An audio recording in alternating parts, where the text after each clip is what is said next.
ಈ ಒಂದು ಪತ್ರಿಕಾಗೋಷ್ಠಿಗೆ ಆಗಮಿಸಿರುವ ಬಜರಂಗ ದಳ ವಿಭಾಗ ಸಂಯೋಜಕರಾದ ರಾಜೇಶ್ ಗೌಡರು ಸಹ ನಮ್ಮ ಜೊತೆ ಇದ್ದಾರೆ. ರಾಜೇಶ್ ಗೌಡ್, ವಿಭಾಗ ಸಂಯೋಜಕ, ಬಜರಂಗ ದಳ ವಿಭಾಗ ಸಂಯೋಜಕ.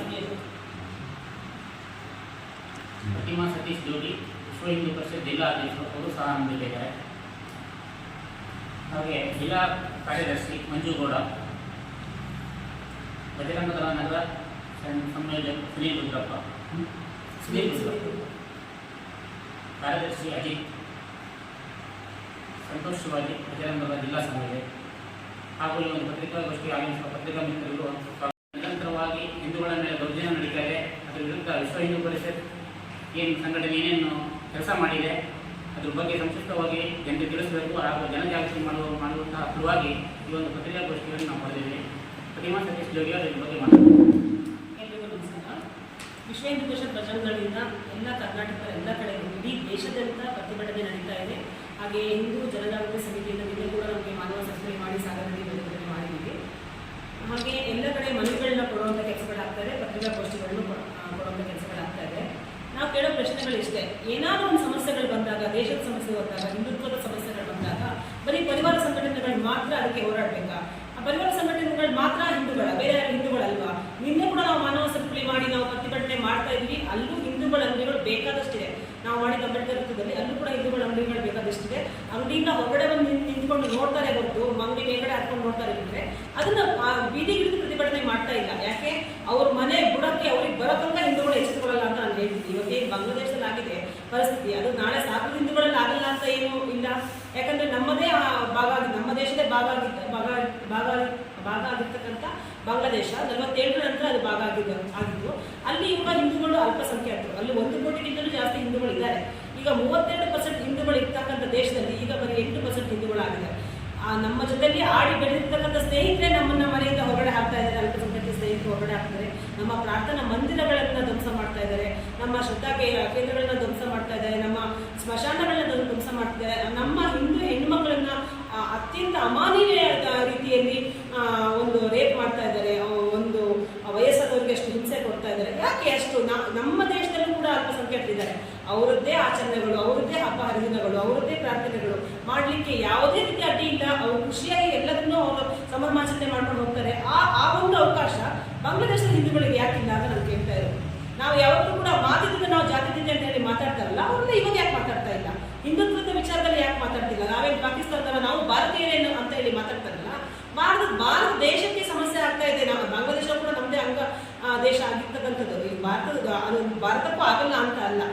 ಯಾರೋ ಒಬ್ಬರು ಮೊನ್ನೆ ಹೇಳಿಕೆ ಕೊಟ್ಟ, ಇದರಲ್ಲಿ ಪ್ರಧಾನಮಂತ್ರಿಗಳ ಮನೆಗೂ ನುಗ್ತೀವಿ ಭಾರತದಲ್ಲಿ ಅಂತ ಹೇಳಿ ಹೇಳಿಕೆ ಕೊಟ್ಟರು. ಪ್ರಧಾನಮಂತ್ರಿಗಳ ಮನೆಗೂ ನುಗ್ತೀವಿ ಅಂತ ಹೇಳಿ ಅವ್ರು ಹೇಳಿಕೆ ಕೊಡ್ತಾರಂದ್ರೆ ಅವರ ಧೈರ್ಯ, ಪಾರ್ಲಿಮೆಂಟ್ ಅಲ್ಲ ಧೈರ್ಯ, ಅವ್ರ ಧೈರ್ಯ ಎಷ್ಟಿದೆ ಅಂತ ಹೇಳಿ ನಾನು ಕೇಳ್ತಾ ಇರೋದು. ಅವರ ಒಂದು ಧೈರ್ಯ, ಅವ್ರಿಗೆ ನೀಡ್ತಾ ಇರೋ ಕುಮ್ಮಕ್ಕು ಎಷ್ಟು ಮಟ್ಟಕ್ಕೆ ಇದೆ ಅಂತ ನಾನು ಕೇಳ್ತಾ ಇರೋದು. ಇನ್ನೂ ಕೂಡ ಹಿಂದೂಗಳು ಎಚ್ಚರಿಕೆ ಆಗಿಲ್ಲ ಅಂತ ಆದರೆ, ಇನ್ನೂ ನೀವು ಗಾಢ ನಿದ್ರೆಯಿಂದ ಹೊರಗಡೆ ಬಂದಿಲ್ಲ ಅಂತ ಆದರೆ, ನಮ್ಮ ಮುಂದಿನ ಪೀಳಿಗೆಗೆ ನಮ್ಮ ಮನೆಗಳಲ್ಲಿ ನಾವು ಸಾಕಿರ್ತಕ್ಕಂಥ ಮನೆಗಳು, ನಾವು ಕಷ್ಟಪಟ್ಟು ಮಕ್ಕಳು ನಾವು ಕಷ್ಟಪಟ್ಟು ಕಟ್ಟಿರ್ತಕ್ಕಂಥ ಮನೆಗಳನ್ನೇ ಜಿದ್ದದಾಳುಗಳು ಆಗುವಂಥ ಪರಿಸ್ಥಿತಿ ಏನು ಹೆಚ್ಚಿಗೆ ದಿನ ಇಲ್ಲ ಅಂತ ನಾನು ಕೇಳ್ಕೊತೀನಿ. ನಾನು ದಯವಿಟ್ಟು ಎಲ್ಲ ಹಿಂದೂಗಳಿಗೆ ಜಾತಿ ಭೇದ ಮತ್ತು ಪಕ್ಷ ಭೇದ ಮತ್ತು ಎಲ್ಲರೂ, ನನಗೂ ಕೂಡ ಜಾತಿಯಲ್ಲಿ ನನ್ನ ಜಾತಿಯಲ್ಲಿ ನನ್ನದೇ ಆದ ಒಂದು ಕಟ್ಟುನಿಟ್ಟಿದೆ ನನ್ನ ಮನೆಗಳಲ್ಲಿ. ಅದು ನನ್ನ ಮನೆ ಚೌಕಟ್ಟಲ್ಲಿ ಇರಬೇಕು ಹೊರತು ನಾನು ಸಮಾಜದ ಮಧ್ಯದಲ್ಲಿ ಬಂದಾಗ ನಾನೊಬ್ಬ ಹಿಂದೂ ಆಗಿ ಯೋಚನೆ ಮಾಡಬೇಕು. ನಾನು ಯಾವಾಗಲೂ ಮಾತಾಡಬೇಕಾದ್ರೆ ಸಾವರ್ಕರ್ದ ಒಂದು ಮಾತು ನನಗೆ ನೆನಪಾಗುತ್ತೆ. ನೀನು ಯಾವುದೇ ಜಾತಿ ಸಂಘಟನೆಯಲ್ಲಿ ಇರು, ನೀನು ಯಾವುದೇ ರಾಜಕೀಯ ಪಕ್ಷದಲ್ಲಿ ಇರು, ಆದರೆ ದೇಶ ಅಂತ ಬಂದಾಗ ನೀವೊಬ್ಬ ಹಿಂದೂ ಆಗಿ ಮಾತ್ರ ಯೋಚನೆ ಮಾಡುವಂತ. ಯಾಕಂದರೆ ಪ್ರತಿಯೊಬ್ಬ ಹಿಂದೂಗಳು ಕೂಡ ಹಿಂದೂ ಅಂತ ಯೋಚನೆ ಮಾಡಿದಾಗ, ಧರ್ಮ ಅಂತ ಯೋಚನೆ ಮಾಡಿದಾಗ ಮಾತ್ರ ಹಿಂದುತ್ವ ಉಳಿಲಿಕ್ಕೆ ಸಾಧ್ಯ ಆಗುತ್ತೆ, ನಮ್ಮ ದೇಶ ನಮ್ಮ ಅಸ್ತಿತ್ವ ಉಳಿಲಿಕ್ಕೆ ಸಾಧ್ಯ ಆಗುತ್ತೆ ಅಂತ ನಾನು ಕೇಳ್ಕೊತೀನಿ. ಪತ್ರಿಕಾ ಸಾಗರ ಜಿಲ್ಲೆ, ಸಾಗರ ನಗರ, ಪ್ರತಿಯೊಂದು ಹಳ್ಳಿಯಲ್ಲಿರುವಂತಹ ಹಿಂದೂಗಳಲ್ಲಿ ಮನವಿ ಏನಂತ ಅಂದರೆ, ಬಾಂಗ್ಲಾದೇಶದಲ್ಲಿರುವಂತಹ ಹಿಂದೂಗಳ ಪರವಾಗಿ ಇಡೀ ವಿಶ್ವಕ್ಕೆ ಹೋಲಿಸ್ಕೊಂಡ್ರೆ ಬಹಳ ಅಲ್ಪಸಂಖ್ಯಾತರು. ಭಾರತದೊಳಗಡೆ ಅಲ್ಪಸಂಖ್ಯಾತರಿಗೆ ತುಂಬ ಅನುಕೂಲಗಳಿವೆ. ಭಾರತ ದೇಶದಲ್ಲಿ ಮಾತ್ರ ಅಲ್ಪಸಂಖ್ಯಾತರಿಗೆ ಅನುಕೂಲ ಇರೋಂಥದ್ದು.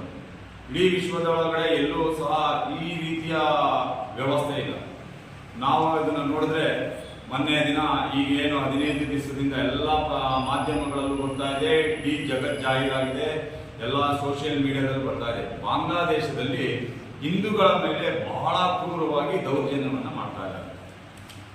ಅದು ಹೇಗೆ ಅಂತ ಅಂದ್ರೆ ಸಣ್ಣ ಮಗುವನ್ನು ಸಮೇತ ಬಿಡ್ತಾ ಇಲ್ಲ, ದೇವಸ್ಥಾನಗಳನ್ನು ಬಿಡ್ತಾ ಇಲ್ಲ, ಆ ಅಂಗಡಿ ಮುಂಗಟ್ಟುಗಳನ್ನ ಎರಡು ಪಕ್ಕ 2 ಮುಸಲ್ಮಾನರದ ಅಂಗಡಿ ಇದೆ, ಆ ಸೆಂಟ್ರಲ್ ಹಿಂದೂ ಅಂಗಡಿ ಇದೆ, ಹಿಂದೂ ಅಂಗಡಿನ ಮಾತ್ರ ಹೊಡಿತಾ ಇದ್ದಾರೆ, ಮುಸಲ್ಮಾನರ ಅಂಗಡಿ ಕೈ ಹಾಕಲ್ಲ. ಇವರು ಪ್ರತಿಭಟನೆಯ ಯೋಜನೆ ಮಾಡಿದ್ದು ಅಲ್ಲಿರುವಂತಹ ಎಲ್ಲ ವಿದ್ಯಾರ್ಥಿಗಳನ್ನ ಕೆರಳಿಸಿದ್ದು ಅಲ್ಲಿಯ ಸರ್ಕಾರದ ವಿರುದ್ಧ ಪ್ರತಿಭಟನೆ ಮಾಡಲಿ, ಸರ್ಕಾರದ ವಿರುದ್ಧ ಹೋರಾಟ ಮಾಡಲಿ. ಆದ್ರೆ ಹಿಂದೂಗಳನ್ನ ಗುರಿಯಾಗಿಸಿಕೊಂಡು ಈ ಅಲ್ಲಿರುವಂತಹ ಏನು ದಾಳಿಕೋರರು ಪ್ರತಿಭಟನೆ ಮಾಡ್ತಾರಂತ. ಅಲ್ಲಿರುವಂತಹ ಹಿಂದೂಗಳಿಗೆ ರಕ್ಷಣೆ ಇಲ್ಲ ಈ ದಿನ. ಬಾಂಗ್ಲಾದೇಶದಲ್ಲಿ ಮೊದಲಿಂದಲೂ ಇಲ್ಲ. 1-2 ದೇವಸ್ಥಾನಗಳನ್ನ ಹೊಡಿತಾ ಇದ್ರು, ಅದಕ್ಕೂ ಅಲ್ಲಿಯ ವ್ಯವಸ್ಥೆ ಒಳಗಡೆ ಪ್ರತಿಭಟನೆ ಆಗ್ತಾ ಇತ್ತು. ಆದ್ರೆ ಈ ದಿನ ಎಳೆ ಮಗುವನ್ನು ಬಿಟ್ಟಿಲ್ಲ, ವಯಸ್ಸಾದ ಅವರನ್ನು ಬಿಟ್ಟಿಲ್ಲ, ಅಂಗಡಿಗಳನ್ನು ಬಿಟ್ಟಿಲ್ಲ, ಕೊನೆಯದಾಗಿ ಮಶಾಣನ ಸಮೇತ ಬಿಡಲಿಲ್ಲ. ಮಶಾಣದಲ್ಲಿರುವಂತಹ ಗೋರಿಗಳನ್ನು ಸಮೇತ ಹೊಡೆದಾಗಲ ಅವರ ತಲೆಯಲ್ಲಿ ಏನಿದೆ ಅಂತಂದ್ರೆ ಹಿಂದೂಗಳಂದ್ರೆ ಅವ್ರಿಗೆ ಅಷ್ಟು ಕ್ರೂರವಾಗಿ ಹೋಗ್ಬಿಟ್ಟಿದೆ. ಹಾಗಾಗಿ ಬಾಂಗ್ಲಾದೇಶದಲ್ಲಿ ಅಲ್ಪಸಂಖ್ಯಾತ ಹಿಂದೂಗಳಿಗೆ ರಕ್ಷಣೆ ಕೊಡಬೇಕು ಅಂತೇಳಿ ವಿಶ್ವ ಹಿಂದೂ ಪರಿಷತ್ತು ಅಂತಾರಾಷ್ಟ್ರೀಯ ಮಟ್ಟದಲ್ಲಿ ಧ್ವನಿ ಎತ್ತುತ್ತಾ ಇದೆ. ವಿಶ್ವ ಹಿಂದೂ ಪರಿಷತ್ತು ಇಡೀ ವಿಶ್ವದಲ್ಲಿ 36 ರಾಷ್ಟ್ರಗಳಲ್ಲಿ 36 ರಾಷ್ಟ್ರಗಳಲ್ಲಿ ವಿಶ್ವ ಹಿಂದೂ ಪರಿಷತ್ ಕೆಲಸ ಮಾಡ್ತಾರಂತ. 36 ರಾಷ್ಟ್ರಗಳಲ್ಲೂ ಸಮೇತ ಹಿಂದೂಗಳನ್ನು ಜಾಗೃತಿ ಮೂಡಿಸುವಂತ ಕೆಲಸ ವಿಶ್ವ ಹಿಂದೂ ಪರಿಷತ್ ಮಾಡ್ತಾರೆ. ಅಂತಾರಾಷ್ಟ್ರೀಯ ಅಧ್ಯಕ್ಷರು ಹೋಗಿ ಮಾನ್ಯ ಗೃಹ ಸಚಿವರು, ಭಾರತ ಸರ್ಕಾರದ ಗೃಹ ಸಚಿವರಿಗೆ ಮಾತಾಡಿ, ನೋಡಿ ಅಲ್ಲಿರುವಂತಹ ಹಿಂದೂಗಳಿಗೆ ರಕ್ಷಣೆ ಕೊಡಲೇಬೇಕು, ಭಾರತ ಸರ್ಕಾರ ಇದ್ರ ಪರವಾಗಿ ಹಿಂದೂಗಳ ಪರವಾಗಿ ಧ್ವನಿ ಎತ್ತಬೇಕು ಅಂತೇಳಿ ಮಾತಾಡಿದಂತ ಸಂದರ್ಭದಲ್ಲಿ ವಿಶ್ವಸಂಸ್ಥೆಯ ಒಳಗಡೆ ಭಾರತ ಸರ್ಕಾರ ಮಾತಾಡಿದೆ. ಹಾಗಾಗಿನೇ ಮೊನ್ನೆ ವಿಶ್ವಸಂಸ್ಥೆನೂ ಸಮೇತ ಒಂದು ಆಜ್ಞೆಯನ್ನು ಅಲ್ಲಿರುವಂತಹ ಹಿಂದೂಗಳಿಗೆ ರಕ್ಷಣೆ ಮಾಡಬೇಕು ಈಗಿರುವ ಸರ್ಕಾರ ಅಂತ ಹೇಳಿದ್ರು. ಆದ್ರೆ ಒಂದು ಯೋಚನೆ ಮಾಡಬೇಕು, ಇಡೀ ಪ್ರಪಂಚದಲ್ಲಿರುವಂತಹ ಎಲ್ಲ ಹಿಂದೂ ದೇಶ ಅಲ್ಲ, ಹಿಂದೂ ರಾಷ್ಟ್ರ ಅಲ್ಲ, ಅವ್ರದೇ ಆದಂತಹ ವ್ಯವಸ್ಥೆ ಇರುವಂತಹ ಜಾಗದೊಳಗಡೆ ಹಿಂದೂಗಳು ಎಚ್ಚೆತ್ತುಕೊಂಡು ಹೋರಾಟ ಮಾಡ್ತಾ ಇದ್ದಾರೆ. ಆದ್ರೆ ಭಾರತದಲ್ಲಿರುವಂತಹ ಹಿಂದೂಗಳೆಲ್ಲ ಮನಗುಡಿದ್ವಿ ನಾವು. ವಿಶ್ವ ಹಿಂದೂ ಪರಿಷತ್ ಹೋರಾಟ ಮಾಡುತ್ತೆ, ಏನಾದ್ರೆ ವಿಶ್ವ ಹಿಂದೂ ಪರಿಷತ್ ಮಾಡುತ್ತಲ್ಲ ಸುಮ್ಮನಿದ್ ಬಿಡೋದು, ವಿಶ್ವ ಹಿಂದೂ ಪರಿಷತ್ತೇ ಮಾಡ್ಲಿ ಸುಮ್ಮನಿರೋದು. ನಾವು ಅದೇ ಪ್ರತಿಮಕ್ಕವ್ರು ಹೇಳ್ದಂಗೆ ನಾವಲ್ಲಿ ಜನಜಾಗೃತಿ ಸಮಿತಿ ಜನಜಾಗೃತಿ ಮಾಡ್ತಾ ಇದೀವಿ, ಮೇಲೆ ಕೆಳಗೆ ಎಲ್ಲ ನಿಂತ್ಕೊಂಡು ನೋಡೋರು ಒಟ್ಟು ಕೈ ಜೋಡಿಸುವಂತಹ ವ್ಯಕ್ತಿಗಳೇ ಹಾಗಾಗಿ ಇಲ್ಲಿ ಭಾರತದಲ್ಲಿರುವಂತಹ ಹಿಂದೂಗಳಿಗೆ, ಅದು ಸಾಗರದಲ್ಲಿರುವಂತಹ ಹಿಂದೂಗಳಿಗೆ ಒಂದು ಎಚ್ಚರಿಕೆ ಗಂಟೆ.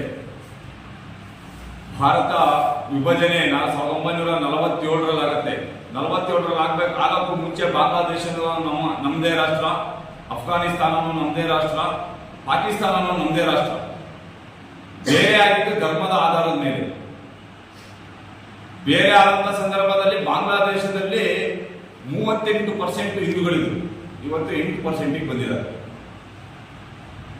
ಅದೇ ಭಾರತದಲ್ಲಿ 7% ಇದ್ದಂತಹ ಮುಸಲ್ಮಾನರು ಇವತ್ತು 18% ಆಗಿದ್ದಾರೆ. ಪಾಕಿಸ್ತಾನದಲ್ಲಂತೂ ಹಿಂದೂಗಳ ಪರಿಸ್ಥಿತಿ ಕೇಳೋ ಹಾಗೆ ಇಲ್ಲ, ಪಾಕಿಸ್ತಾನದಲ್ಲಿ ಹಿಂದೂಗಳ ಸಂಖ್ಯೆನೇ ಇಲ್ಲ.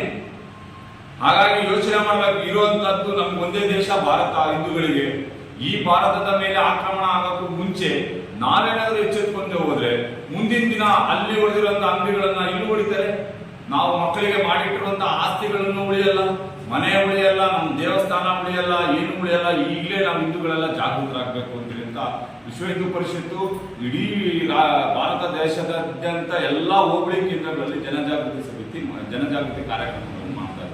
ಹಾಗಾಗಿ ಮತ್ತೊಮ್ಮೆ ಮನವಿ, ಇಲ್ಲಿರುವಂತಹ ಹಿಂದೂಗಳು ಎಚ್ಚೆತ್ತುಕೊಳ್ಬೇಕು. ಇದ್ರ ಪರವಾಗಿ ಬಾಂಗ್ಲಾ ಅಲ್ಪಸಂಖ್ಯಾತ ಹಿಂದೂಗಳ ಪರವಾಗಿ ನೀವೆಲ್ಲರೂ ಮಾತಾಡಬೇಕು. ನೀವೆಲ್ಲರೂ ಮಾತಾಡದೆ ವಿಶ್ವಸಂಸ್ಥೆ ಕೇಳುತ್ತೆ. ಹಾಗಾಗಿ ಯೋಚನೆ ಮಾಡಬೇಕಾಗಿ ಅಲ್ಲಿರುವಂತಹ ಬಾಂಗ್ಲಾದೇಶಗಳಲ್ಲಿರುವಂತಹ ಹಿಂದೂಗಳಿಗೆ ರಕ್ಷಣೆ ವಿಶ್ವಸಂಸ್ಥೆಯನ್ನು ಕೊಡಬೇಕು. ಭಾರತ ಸರ್ಕಾರ ಇದು ಇನ್ನೂ ಬಹಳ ಕ್ರೂರವಾಗಿ ಕಠಿಣವಾಗಿ ನಿರ್ಧಾರವನ್ನು ಮಾಡಬೇಕು ಅಂತ ವಿಶ್ವ ಹಿಂದೂ ಪರಿಷತ್ ಆಗ್ರಹ